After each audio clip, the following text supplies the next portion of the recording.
কয়েক বছর আগে যখন আগারগাঁও থেকে বাণিজ্য মেলার অবস্থান পরিবর্তন করে পূর্বাচলে নিয়ে আসা হয়েছিল, তখন থেকেই কিন্তু আস্তে আস্তে কমতে শুরু করেছিল বাণিজ্য মেলার দর্শনার্থী।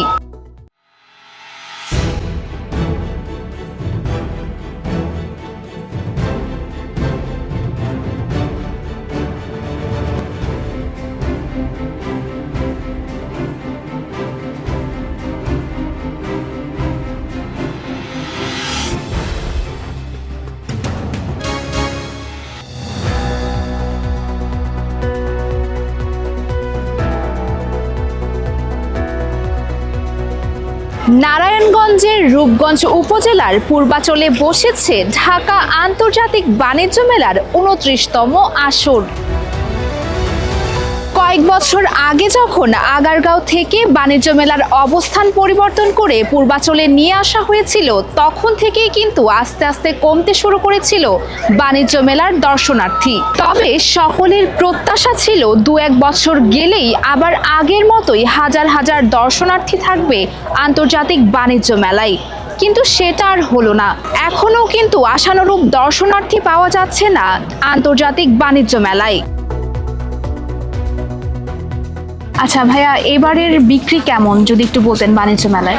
আচ্ছা, মোটামুটি আলহামদুলিল্লাহ, কিন্তু আপনার আদার্স অন্যান্য বছর যা হইতো তার চাইতে বেচা বিক্রি কম হচ্ছে। দোকানদারদের প্রত্যেকেরই ক্রেতা কম আছে মেলার মাঠে। আপনার দর্শনার্থী আছে কিন্তু ক্রেতাটা কম, হয়তো বা অর্থনৈতিক কোনো বিপর্যস্ততা অথবা মানুষের সার্বিক সবকিছু মিলেই হয়তো বা এমন হট্টগোলটা হচ্ছে। আমরা আশা করতেছি সামনে থেকে আরো আশা করি ভালো বেচা বিক্রি হবে আমাদের। আচ্ছা, বাণিজ্য মেলার তো জায়গা পরিবর্তন হয়েছে, আগারগাঁও থেকে পূর্বাচলে চলে এসেছে, তো এটা আসার কারণে কি কোনো ধরনের সাইড এফেক্ট পেয়েছেন কিনা? হ্যাঁ, এটার জন্য একটা সাইড এফেক্ট কি, আপনার এটার জন্য বড় একটা এফেক্ট, কারণ আপনার অনেকেই ঢাকা থেকে আপনার এই দূরত্ব ৩০০ ফিটে আসতে চাচ্ছে না, এবং আপনার কমিউনিকেশন ব্যবস্থাটা বেশি একটা ভালো না, অ্যাভেলেবেল আপনার বাস সার্ভিসও পাচ্ছে না, বা আপনার সবাই তো আর আপনার কার নিয়ে আসতে পারে না, বা সবার অ্যাভেলিটি নাই। ঢাকায় থাকা অবস্থায় আগারগাঁও অবস্থানে ছিল আপনার একটা মিডল পয়েন্ট ঢাকার, মোটামুটি আপনার সব দিক থেকে লোকজন সবাই আসতে পারতো মেলাতে, বেচা বিক্রি ওখানে ভালো হইতো আমাদের।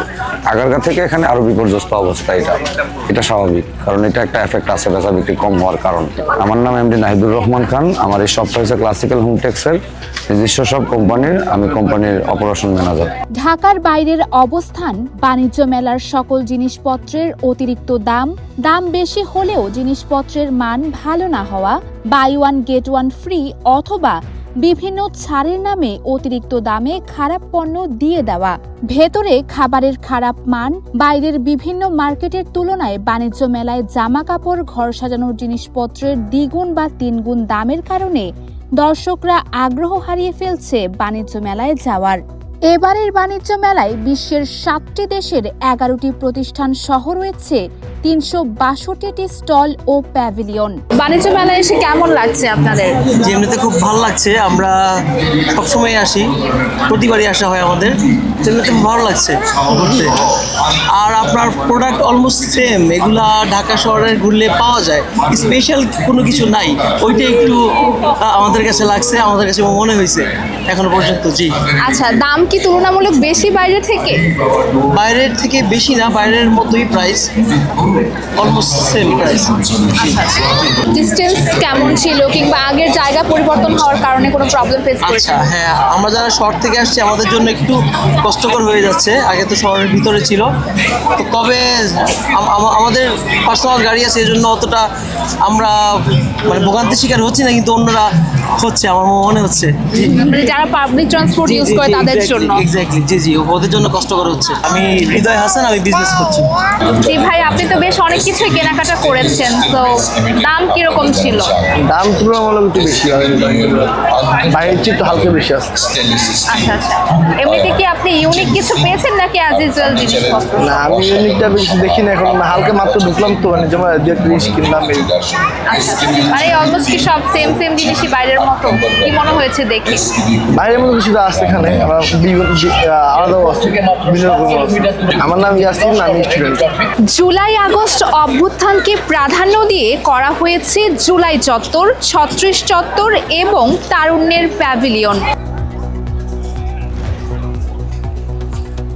এবারের মেলায় অন্যতম আকর্ষণ ছিল আবু সাইদ ও মুগ্ধ কর্নার। এই কর্নারে 24-এর অভ্যুত্থানের অনেক চিত্র অঙ্কন করা রয়েছে, যা দর্শনার্থীদের কাছে অন্যতম আকর্ষণের বিষয় হয়ে উঠেছে। ই-টিকিটের ব্যবস্থা থাকায় প্রবেশ পথে রয়েছে ভিন্ন ব্যবস্থা।